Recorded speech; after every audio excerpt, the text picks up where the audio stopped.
Hudson O'Neal dominates Brian Shirley's hot seat, an update on Emerson Axsom's plans, and some racetrack news today. Let's go.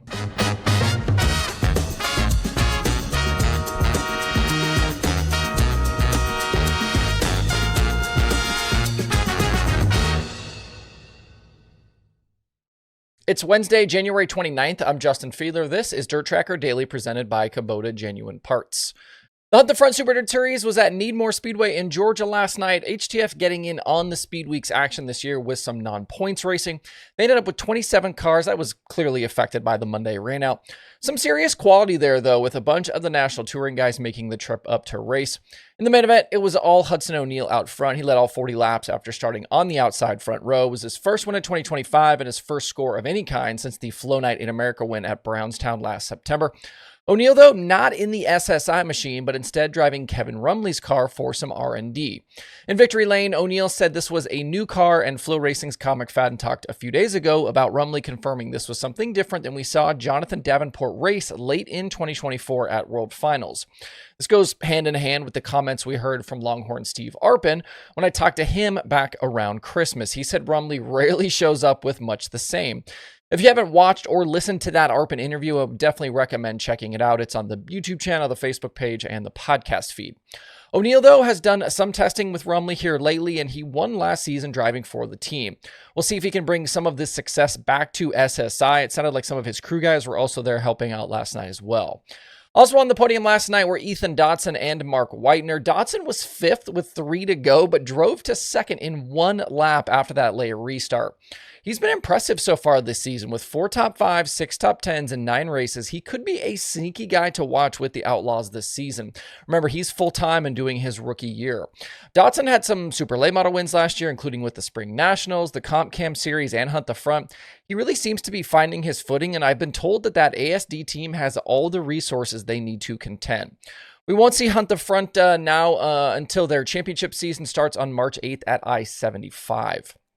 There was a wild moment last night at Needmore, which you have probably seen on social media at some point in the last 12 hours. In the midst of heat race action, Brian Shirley's car suddenly burst into flames while he was leading. He rolled to a stop with the car smoking, and then it went up in a very big way. Definitely had those oil fire vibes where it smokes a lot until it gets oxygen, then just erupts. I was told from someone who was there that parts did not stay inside of the engine block. It seemed to be an eternity before Shirley emerged from the 3S, but he was unhurt, and track safety workers were able to extinguish the flames after a bit of a battle. Shirley told Kyle McFadden he's not sure what happened and that they will evaluate things in the coming days. I think the most concerning thing watching the video is the amount of time it took Shirley to get out. In his comments, it seemed initially like he didn't know it was as bad as it was, so his urgency probably wasn't there right away to begin with. But then after the track workers hollered for him to get out, he clearly struggled to free himself, and he said some of his safety equipment, like his Hans, slowed him down. For any racers out there, I would definitely encourage you to practice getting out of your race cars. Put all of your gear on and work on exiting as quickly as possible. It shouldn't take more than 8 or 10 seconds to get yourself out of the seat. Remember that the fire suit and things like fire bottles, they're only meant to buy drivers time. A fire suit is fire resistant, not fireproof. I don't know that the series have rules in place for these sorts of situations. I know some other higher racing series do have rules about how long it should take a driver to get out. But take it upon yourself if you race. We'll see if Shirley heads to Alltech next, or if that Bob Cullen-owned team decides to pull back and wait for Dirt Car Nationals. They're clearly going to be down a car after what happened last night.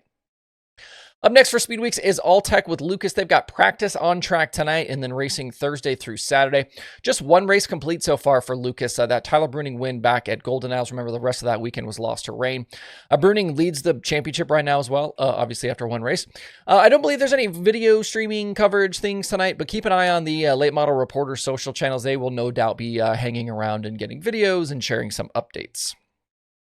Later this week, we're going to have sprint cars on track at Volusia as the ASCS begins their 2025 year. We'll talk more about them on the show tomorrow. But one driver we will see racing this weekend is Emerson Axsom.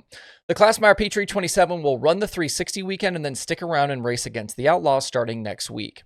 Since sometime last summer, Axsom has been one of the names on the list of possible drivers to make the jump to a touring series for this year. He was on that kind of same list when we started talking about guys like Chase Randall and Danny Sams and some of these other names.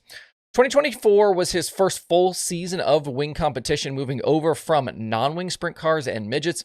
He made 70 appearances, pick and choose, winning twice and earning 30 top 10s. His wins came at Knoxville and with the IRA, and he had top fives and top 10s against both the Outlaws and High Limit. This image on the screen right now, this is his 2025 paint scheme. He and Chase Randall seem to be the last two who have a realistic chance of running with a Series 4 this season, but it sounds like Axsom and his team that they're still on the fence right now. I've had a few sources tell me they are headed to Florida to race and that they will make a decision either during the trip or after, depending on how they race. And if it's not clear, they are pondering a rookie run with the World of Outlaws. If they don't go Outlaws, they could still decide on High Limit, as that season doesn't start until basically the middle of March. Axsom rumors, though, have been really much more tied to the Outlaws and not so much High Limit, at least up to this point. One quick side note here. I got sent this screenshot late last night on Facebook. This is from what clearly appears to be an AI-generated YouTube video that was about the Chili Bowl. There's a lot to process in this image, including this photo is obviously of Axsom and not whoever Jason Pursley is. Clearly their AI model confusing Jason Pursley with Dazen Pursley. That would have also been wrong, though, not to mention that they stole the Axsom photo from TJ Slideway's website. Be careful out there, friends, as even dirt racing not immune to AI-generated junk. Finally, today, there has been a bunch of racetrack news this offseason. I could probably start a second show to cover all of the things that have been going on. There have been closings, purchases, openings, new promoters at a lot of facilities. In some more recent changes, we know that Tri-County in North Carolina is back in 2025. They've got new promoters. They're planning at least some events. That includes scheduling the new Southern Thunder Super Dirt Series. That is a late model series. Plus, they've got some weekly action. The track sat empty for 2024, and it was previously operated by Ray Cook. It also sounds like we have maybe seen the end for Bakersfield Speedway in California.